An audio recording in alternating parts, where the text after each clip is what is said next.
জুলাইয়ের নাম শুনলে গাত্রদাহ হবে আওয়ামী লীগের, দ্বিতীয় স্বাধীনতার কথা শুনলে গা জ্বলবে আওয়ামী লীগের।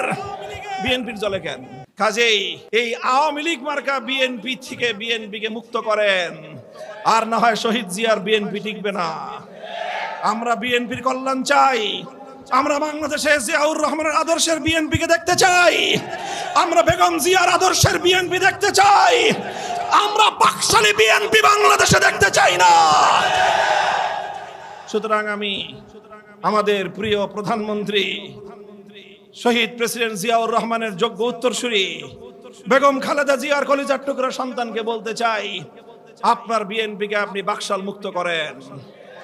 দ্বিতীয় স্বাধীনতা, সেকেন্ড রিপাবলিকের কথা শুনলে যাদের গাত্রদাহ হয়, ঘাট ধাক্কা দিয়ে বিএনপি দিয়ে বের করে দেন। জুলাই বিপ্লবটা হয়েছে 2024 সালে ঠিক, তবে এই জুলাই বিপ্লবের ভিত তৈরি হয়েছিল 2013 সালের 5ই মে শাপলা চত্বরে। 5ই মে শাপলা চত্বরে বুকের তাজা রক্ত দিয়ে এদেশের আলেম সমাজ, তাওহীদি জনতা, হেফাজতে ইসলাম বাংলাদেশ, এদেশের ইসলাম প্রিয় জনতা, আল্লাহর নবীর আশিক রাসূল উম্মতেরা রক্ত দিয়ে যেই পাটাতন তৈরি করেছিল, সেই পাটাতনের উপর দাঁড়িয়েই 36শে জুলাই 2024 সালে বিপ্লব তার কাঙ্ক্ষিত মঞ্জিলে মকসুদে পৌঁছেছে। কাজেই রক্ত দিয়ে ভিত তৈরি করেছি আমরা, জীবন দিয়ে ভিত তৈরি করেছি আমরা, শাহাদাতের রক্তের নজরানা দিয়ে বাংলার মাটিকে সিঞ্চিত করেছি আমরা। আমার ভাই শাহাদাত বরণ করেছে, আমরা কারারুদ্ধ হয়েছি, আমরা চোখের অশ্রু ফেলেছি। আমাদের ঘাম, অশ্রু আর রক্তের উপর যেই বিপ্লবের বুনিয়াদ তৈরি হয়েছে, সেই বিপ্লবের প্রতি আমাদের চেয়ে বেশি ভালোবাসার কারো হতে পারে না।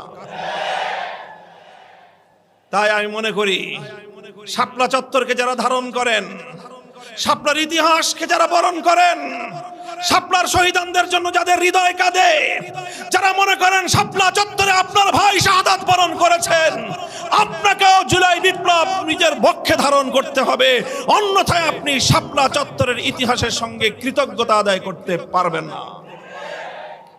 শুধু শাপলা চত্বর নয়, শুধু 2013 সালের সেই হেফাজতে ইসলামের আন্দোলন নয়, 2021 সালে মোদি বিরোধী আন্দোলনে আমাদের 20টি তাজা প্রাণ ঝরে পড়েছে, রক্ত দিয়েছি তখনও আমরা।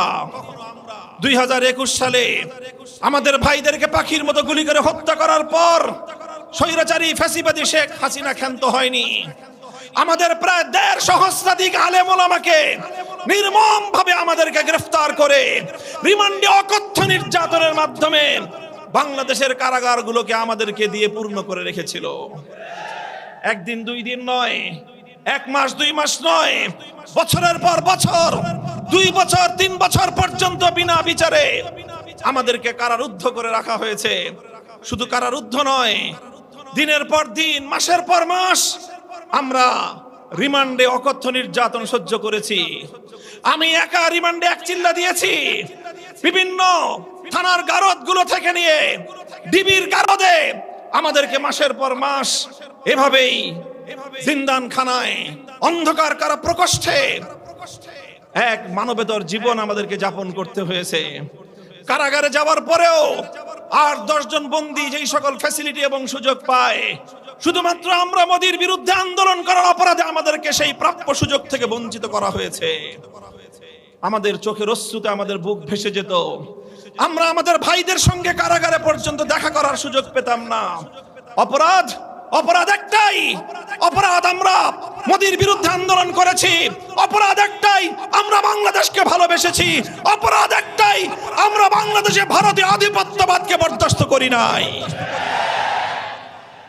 রক্ত দিলাম 13 সালে, রক্ত দিলাম 21 সালে, 21 থেকে 24 সাল পর্যন্ত দিন গুজরান করলাম কারাগারের অন্ধকার প্রকোষ্ঠে। এরপরে আমাদের রক্তের স্রোত বেয়ে আসলো 2024-এর জুলাই মাস।